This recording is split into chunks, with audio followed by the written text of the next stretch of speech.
So for those of you that aren't familiar with the Biden Burisma Hunter insanity, some big breaking news came out yesterday. Some FBI whistleblowers, things like that. Kaneko the Great broke it down beautifully, so I'm going to go through this thread with you real quick. I'm going to try and keep this episode super short, maybe 10-15 minutes, because I want to keep this concise. If you want to hear the full debate between myself, Dave Smith, and the Krasenstein brothers, I put that out audio only. You can find it. Just search for Liberty Lockdown on the podcast providers, wherever you get your podcasts. It was audio only because it was a Twitter space. There's no video. So check that out there. That'll give you more of the details and more of the ins and outs. But this is the evidence that the Krasenstein brothers had been requesting for so very long. Senator Chuck Grassley released the FD 1023 form alleging that Mykola Zlochevsky, I finally pronounced it right, Burisma's founder, paid a $5 million bribe each to Vice President Joe Biden and Hunter Biden to have Ukrainian prosecutor Viktor Shokin fired. Hunter was reportedly hired by Zlochevsky to use his political influence to halt investigations into money laundering. In 2018, Joe Biden admitted to pressuring Ukraine's president to fire Shokin, who was investigating his son's Ukrainian energy company, using the threat of withholding a $1 billion U.S. loan guarantee. I will play you that video once again so you can hear it from the horse's mouth. In 2020, Ukrainian officials seized a $6 million cash bribe linked to Zlochevsky, aimed at stopping an investigation into Burisma's founder. That's him. The bribe was found in the form of $100 bills wrapped in rubber bands and held in plastic bags. We then have a whole bunch of supporting evidence. I'm not going to read through all of it because it's just too much for you. The FBI source revealed that Zlochevsky believed it would take a decade to untangle the money trail, but he couldn't anticipate Hunter Biden, crackhead that he is, leaving his laptop at a repair shop, which exposed his Burisma deputy setting up Hunter's Maltese bank account. And that bank account demonstrated that that $10 million, or at least it seems to support that the $10 million for the bribe was sent to that bank account. So here's the phone conversation from VP Joe Biden, leveraging a $1 billion loan for the removal of Ukraine's prosecutor general. Assuming that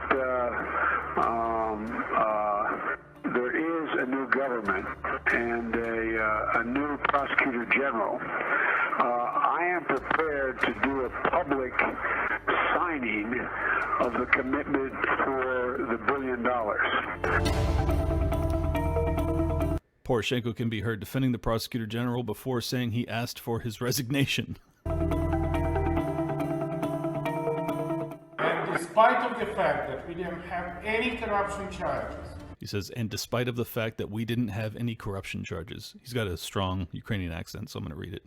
We don't have any information about he doing something wrong. We don't have any information about him doing something wrong.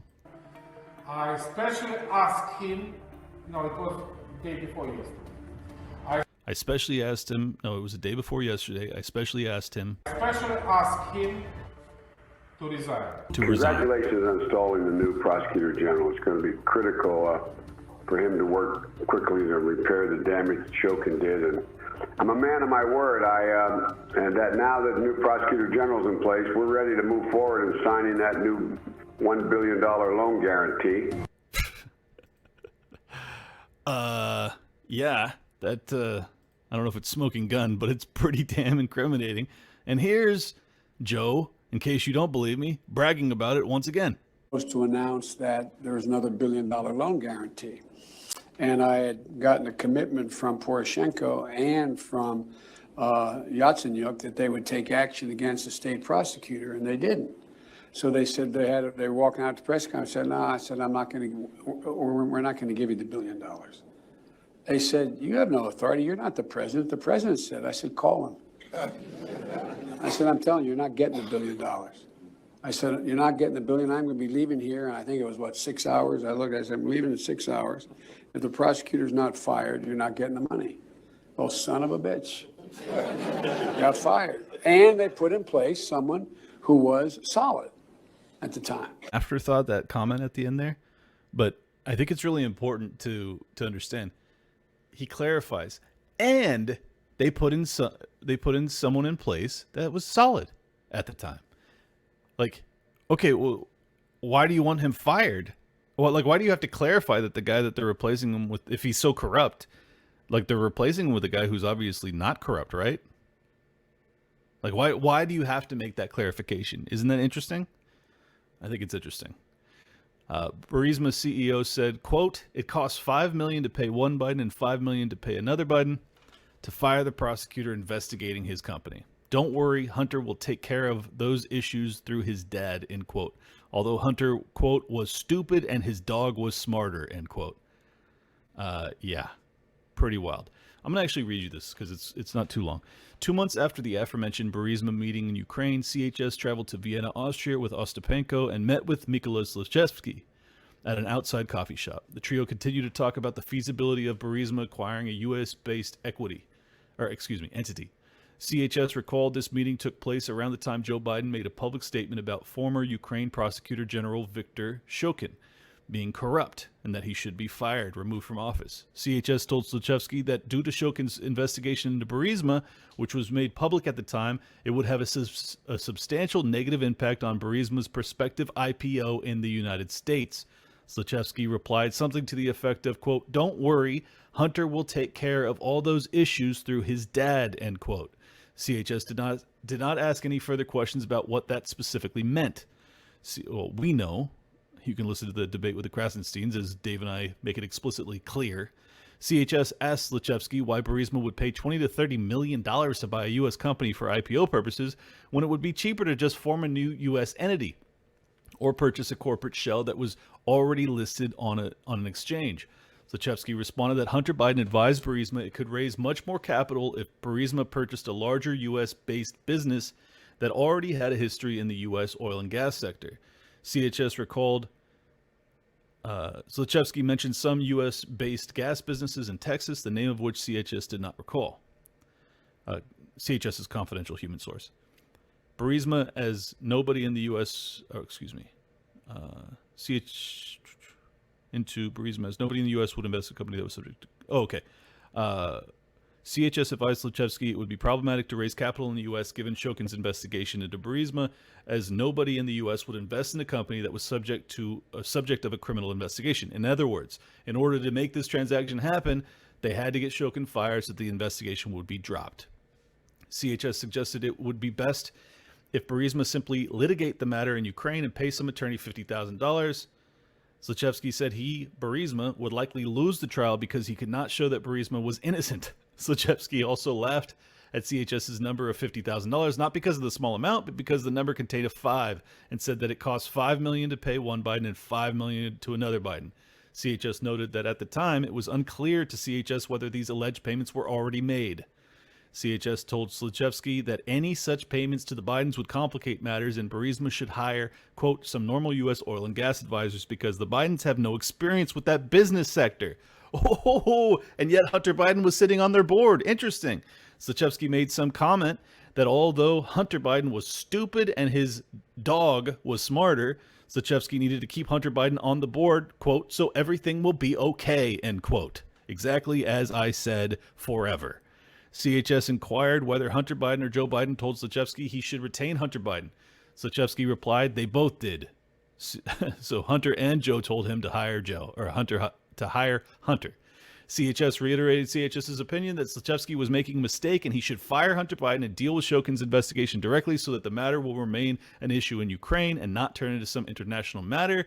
Zlochevsky responded something to the effect of, don't worry, this thing will go away anyway. CHS replied that notwithstanding Shokin's investigation, it was still a bad decision for Burisma to spend $20 to $30 million to buy a U.S. business and that CHS didn't want to be involved with the Biden matter. Zlochevsky responded that he appreciated CHS's advice, but that it's too late to change his decision. CHS understood this to mean that Zlochevsky had already paid the Bidens, presumably the deal with Shokin. This is the FBI CHS reporting document D1023. Burisma CEO said he did not send any funds directly to the big guy. It would take them 10 years to find the records. Because it was cash, I would imagine. Burisma CEO claimed to possess text messages, wire transfer statements, and 17 recordings, 2 with Joe Biden and 15 with Hunter Biden, showing he was forced to pay the Bidens to ensure the firing of Victor Shokin. The FBI concealed this information since January of 2018. January 2018. Now, you wonder why Joe Biden acts like a complete puppet for the deep state? Because he's their guy. Because they keep him safe and he keeps them fed. That's how it works. Zlochevsky said he has many text messages and recordings that show he was coerced to make such payments. CHS clarified Zlochevsky said he had a total of 17 recordings involving the Bidens. These recordings evidence Zlochevsky was somehow coerced into paying the Bidens to ensure Ukraine Prosecutor General Victor Shokin was fired. Zlochevsky stated he has 2 documents which CHS understood to be wire transfer statements, bank records, etc., that evidence some payments to the Bidens were made, presumably in exchange for Shokin's firing. My goodness. Miranda Devine highlights that the FBI's confidential human source is highly credible and trusted, had worked with the FBI for over a decade, and has been paid 6 figures by the FBI.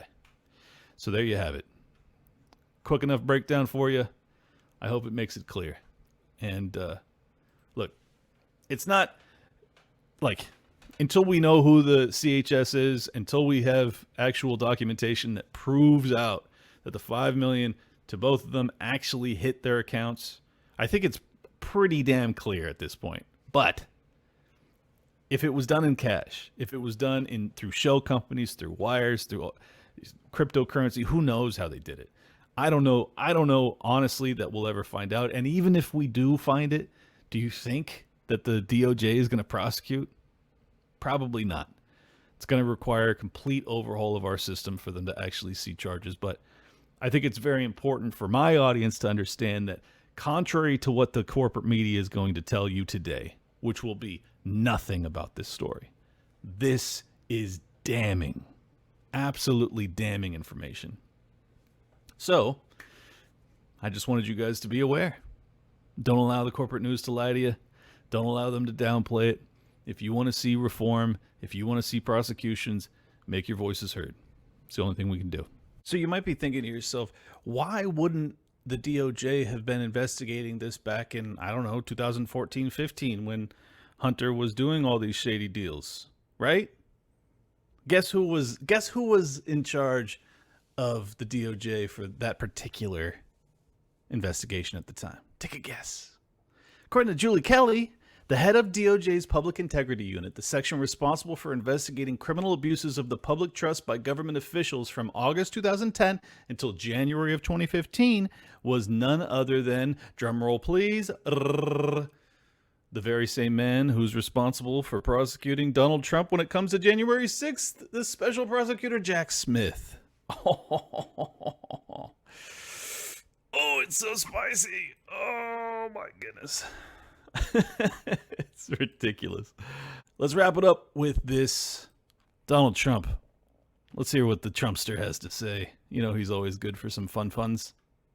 And we have a corrupt, compromised president, crooked Joe Biden, who is dragging us into World War III. And that's what's happening on behalf of a nation that paid his family millions and millions of dollars in obvious bribes. All you have to do is take a look at how much China, how much Ukraine have paid the Biden family. It's a total disgrace and a very dangerous one. Under these circumstances, the notion that we would even consider admitting Ukraine into NATO at this time is completely unhinged. Joe Biden can't even walk up a flight of stairs on Air Force One, and he can't put 2 sentences together. The last thing that this incompetent administration should be doing is risking war with a nuclear-armed Russia or China or other countries. We have somebody that doesn't have a clue representing us. Well, I've made my disagreements with Donald Trump well known. On that, there are none. He absolutely nailed it. We are ruled by a very corrupt administration. Very, very corrupt. If you saw my my speech or my censorship hearing from this morning, then you already know. And the Burisma-Biden graft or grift, if you will, is unbelievable. Well, if you want to see something done about it, make your voices heard. While you're here, hit the like button. Also, go to libertylockdown.locals.com. Support the show. Love you guys. See you soon. Welcome to Liberty Lockdown. Please scan your barcode. Your liberty ain't gone, but yeah, it's on hold. Where did it come from and where did it go?